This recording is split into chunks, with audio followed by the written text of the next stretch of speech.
Hello friends, आप देख रहे हैं आपका चैनल शेयर बाज़ार विद आयुष। और दोस्तों, बात करेंगे इस वीडियो में अमागी मीडिया लैब्स आईपीओ के डे वन ऑफ सब्सक्रिप्शन के बारे में।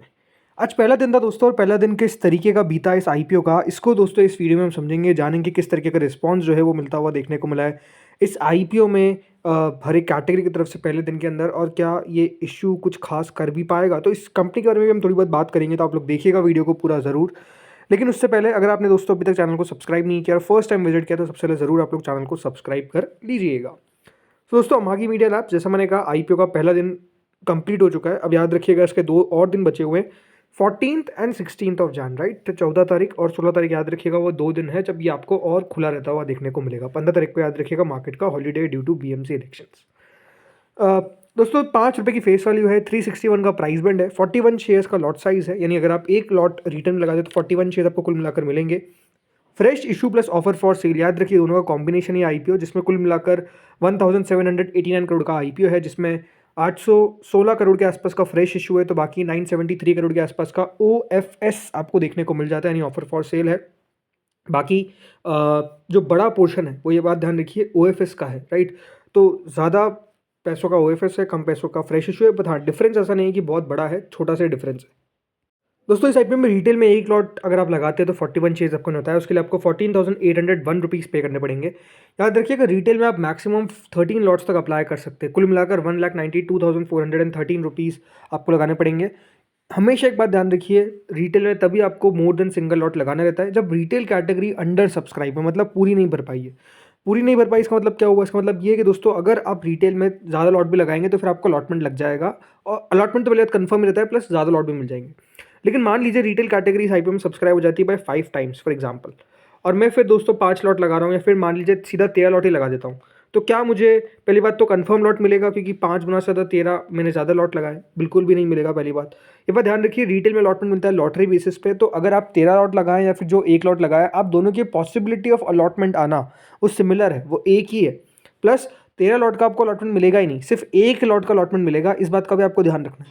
तो ज़्यादा हमेशा लॉट नहीं लगाए जब ओवर सब्सक्रिप्शन हो रहा है। अंडर सब्सक्रिप्शन है और आपको लग रहा है कि नहीं, मुझे कंपनी में दम दिखता है, मैं ज़्यादा लॉट लगाता हूँ, तो फिर बेटर है। ज़्यादा लॉट्स चाहिए तो फिर लगाइए स्मॉल चेनाई कैटेगरी में, जहाँ पे मिनिमम 14 लॉट्स के लिए आपको अप्लाई करना पड़ेगा। 2,07,214 रुपये यहाँ पे आपके लगेंगे। फिर आती है दोस्तों स्मॉल एचएनआई कैटेगरी में, मैक्सिमम 67 लॉट तक आप अप्लाई कर सकते हैं। फिर आती है बिग एचएनआई कैटेगरी, जहाँ पर मिनिमम 68 लॉट्स के लिए आपको लगाना पड़ेगा, 10,06,000 रुपये लगाने पड़ेंगे। और यहाँ पर आपको याद रखिएगा 68 लॉट लगाएंगे तो बिग एचएनआई कैटेगरी एक अलग कैटेगरी है, जिसमें आप आ जाएंगे। एचएनआई में याद रखिए 2 कैटेगरी होती है, बिग और स्मॉल। अब समझते हो तो हर एक कैटेगरी को कितना कितना शेयर ऑफर किया गया है। याद रखिएगा, इस आईपीओ में क्यूआईबी को सबसे बड़ा हिस्सा मिला है, जो करीबन 75% है, मतलब क्यूआईबी के पास दोस्तों सबसे बड़ा हिस्सा गया है। इसमें जो एंकर इन्वेस्टर्स है, कंपनी ने ऑलरेडी उनको 45% एलोकेट कर दिया है, यानी कल दोस्तों कंपनी ने 45% एंकर्स को दिया, और बचा हुआ 30% जो है वो एक्स एंकर्स, यानी जो क्यूआईबी पैसा लगाएंगे उनके लिए। फिर आती है एचएनआई कैटेगरी, जिनको दोस्तों 15% ऑफर किया गया, जिसमें बिग एचएनआई को दिया गया 10%, स्मॉल एचएनआई को दिया गया 5%। बिग एचएनआई में टोटल अलॉटमेंट मिलेंगे 8,631, तो स्मॉल एचएनआई में 4,315। रिटेल कैटेगरी को दोस्तों ऑफर इस आईपीओ में सिर्फ 10% ही किया गया, यानी कुल मिलाकर 49 लाख शेयर ऑफर किए गए, बट कुल मिलाकर जो अलॉटमेंट आएंगे वो 1,20,844 आएंगे। तो इस तरीके से याद रखिए, कंपनी ने डिवीजन किया है बिटवीन डिफरेंट डिफरेंट कैटेगरीज, ठीक है। अब समझते हो दोस्तों क्यूआईबी कैटेगरी में और बाकी कैटेगरीज में कितना सब्सक्रिप्शन है। तो देखिए, पहले दिन के अंदर क्यूआईबी कैटेगरी पूरा क्या छोड़िए, 1% भी नहीं भर पाई। जी हाँ, 0.00 टाइम्स, मतलब 1% से भी याद रखिएगा कम सब्सक्रिप्शन हमको आता हुआ दिखा।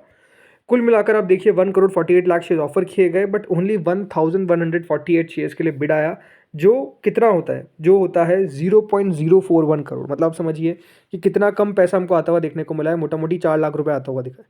तो इस तरीके का सब्सक्रिप्शन जो है वो आपको आता हुआ दिखा है पहले दिन के अंदर, जो अपने आप में कह सकते हैं बेहद कम है।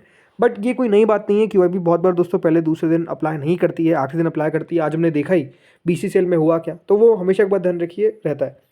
एचएनआई कैटेगरी पे आते हैं।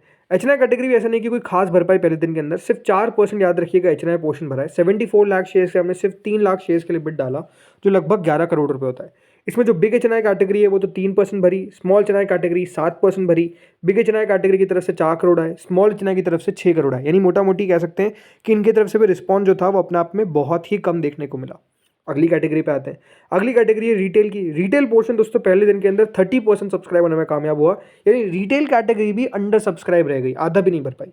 49 लाख शेयर्स के हमने लाख शेयर्स के लिए बिड किया गया। आप कह सकते हैं सबसे ज़्यादा अगर किसी ने बिड किया है तो वो रिटेल ने, और पहले दिन के अंदर लगाए हैं 53 करोड़। बट अगेन ये भी अपने आप में आप समझ सकते हैं कि कम ही है, क्योंकि पूरा भरने के लिए अभी तक आप कह सकते हैं किसी भी कैटेगरी ने इस आईपीओ में पैसा नहीं लगाया।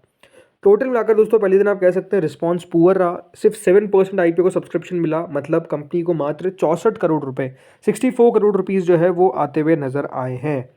अब सवाल उठता है कि अगर पहले दिन का सब्सक्रिप्शन इतना लो है तो क्या आईपीओ अपने आप में इतना बुरा है कि आईपीओ खराब करता हुआ दिखेगा? इसके ऊपर बात करते हैं।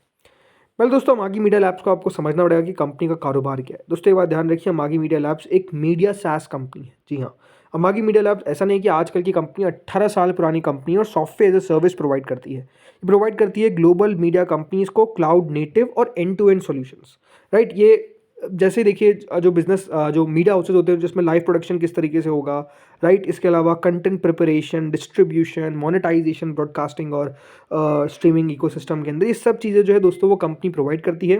इनके अगर देखा जाए तो दोस्तों जो रेवेन्यू आता है वो 3 स्ट्रीम से आता है। पहला तो है क्लाउड मॉडर्नाइजेशन, जिसमें कंपनी का 20% ऑफ द रेवेन्यू बनता है, राइट। वहाँ पर कंपनी याद रखिए क्लाइंट्स को मदद करती है कि वो फिजिकल से डिजिटल इंफ्रास्ट्रक्चर में जाए। दूसरा है स्ट्रीमिंग यूनिफिकेशन या फिर डिस्ट्रीब्यूशन कह लीजिए, सबसे बड़ा source of income revenue company का ऐसे बनता है 55% लगभग, राइट। यहाँ पर company mainly time based subscription model पे चलती है। और तीसरा है मोनेटाइजेशन या फिर आप कह सकते हैं मोनेटाइजेशन मार्केट प्लेस, राइट। यहाँ से कंपनी का 25% का रेवेन्यू बनता है। इसमें कंपनी अपने क्लाइंट्स को बिल करती है to cost per impression basis. तो याद रखिए इन 3 चीज़ों से कंपनी का पैसा बनता हुआ नजर आता है। बाकी देखिए कंपनी ने अभी देखा जाए तो इबिटा ब्रेक इवन करा है, यानी कंपनी याद रखिएगा अभी तक पहले तो नुकसान में आपको कारोबार करती हुई देखने को मिल रही थी। ये बात जरूर कि कंपनी ने अपने आगे के प्लान्स को लेकर कहा है कि हम करीबन 1500 करोड़ रुपए रेस कर रहे हैं।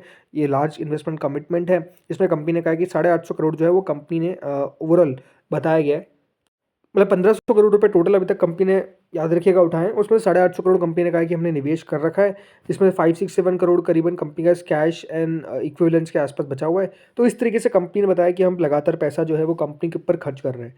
कंपनी ने ये भी कमिट किया है कि वो AWS करेंगे और करीबन स्पेंड करेंगे 2418 करोड़ ओवर 6 ईयर्स, जो शुरुआत हुई है मई 2025 से 2031 अप्रैल तक। कंपनी ने कहा कि उस समय तक कंपनी 2400 करोड़ रुपए खर्च करेगी।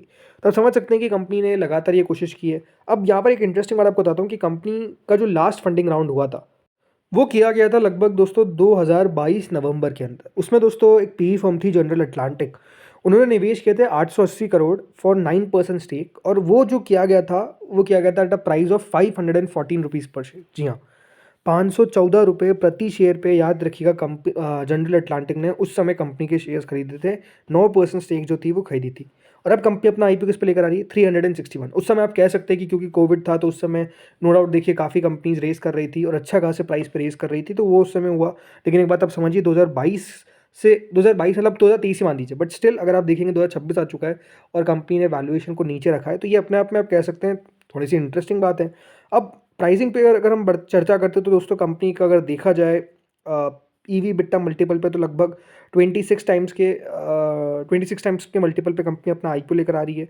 वहीं अगर आप देखा जाए तो इसका कोई डायरेक्ट पीयर नहीं है, लेकिन कंपनीज है ग्लोबली, एक आती है प्यूबमैटिक और एक आती है ट्रेड डेस्क, राइट। वो लगभग 22 से 26 के बिट्टा मल्टीपल पे ट्रेड करती है। तो उस हिसाब से अगर देखा जाए तो कंपनी लगभग उन्हीं की वैल्यूएशन पे अपना आईपीओ लेकर आ रही है। बट ये बात सही है कि दोस्तों कंपनी का जो सिंगल डिजिट इबिटा मार्जिन है अभी वो उतना अट्रैक्टिव नहीं दिखता है। आई थिंक इस कंपनी में अगर आप पैसा लगा रहे हैं तो ये आपको सोच के चलना पड़ेगा कि थोड़ा सा आपको इसके अंदर होल्ड करना पड़ सकता है। आई डोंट फील कि देखिए कंपनी ख़राब है, एक interesting type of a company है। कंपनी आप कह सकते हैं लगातार अपने फाइनेंशियल्स को सुधारती हुई नज़र आ रही है, वो अपने आप में अच्छी बात है। बट हाँ, समय देना पड़ेगा, ये बात क्लियरली नज़र आती है। एक नेगेटिव पॉइंट जो है वो इसमें है कि दोस्तों जो प्रमोटर्स का स्टेक है वो अपने आप में आप कह सकते हैं कम है। लगभग जो प्रमोटर का स्टेक हो जाएगा आफ्टर डाइल्यूशन वो लगभग 15% रह जाएगा पोस्ट आईपीओ, राइट। 17% याद रखिएगा उनका अभी आपको हिस्सा देखने को मिलता है। और ऐसा भी नहीं कि प्रमोटर्स कुछ ऑफर कर रहे हैं, बट बात ये है कि अब जो कंपनी के अंदर उनका स्टेक हो जाएगा वो 15% हो जाएगा पोस्ट आईपीओ। तो वो आप कह सकते हैं कि प्रमोटर्स का उतना ज़्यादा स्टेक नहीं है, ये अपने आप में एक नेगेटिव चीज़ हो सकती है। बट इसमें बाकी अगर आप जो पी फर्म्स देखेंगे like Premji Invest, Accel, Norwest, टूडी होल्डिंग्स, ये अपने आप में अच्छे नाम आपको देखने को ज़रूर मिलते हैं। ठीक है, मतलब अब यही है दोस्तों कि कंपनी जैसे मैंने कहा ख़राब नहीं है, बट हो सकता है कि देखिए ऐसे बाज़ार में उतना कुछ खास भी नहीं कर पाए। प्रॉब्लम क्या है अभी दोस्तों, मार्केट का सेंटिमेंट उतना अच्छा नहीं है। बाज़ार में आप कह सकते हैं जब तक टैरिफ को लेकर समस्याएँ चलती रहेगी तब तक कह पाना मुश्किल है कि देखिए कौन सी कंपनी बढ़िया करेगी, कौन सी कंपनी ख़राब करेगी। आई थिंक सब्सक्रिप्शन डिपेंड करेगा कि किस तरीके से आईपीओ आपको लिस्ट होता हुआ नज़र आता है। बाकी जीएमपी जो है वो भी अपने आप में उतनी अट्रैक्टिव नहीं है। इट्स जस्ट 17 रुपीज़, मतलब लगभग 4-5% के आसपास प्रीमियम है। तो मैं यही कहूँगा थोड़ा सा वेट एंड वॉच करें, देखिए क्या हो रहा है, क्यूआईबी क्या कर रहे हैं। आपको जैसा मैं अपडेट लगातार देता रहता हूँ, यहाँ पर भी अपडेट्स आपको मिलते रहेंगे और आखिरी दिन हम फाइनल डिसीजन लेंगे कि क्या करना है, राइट। तो इस वीडियो में दोस्तों इतना ही था। होपफुली आपको वीडियो बढ़िया लगा होगा। Thank you friends watching this video.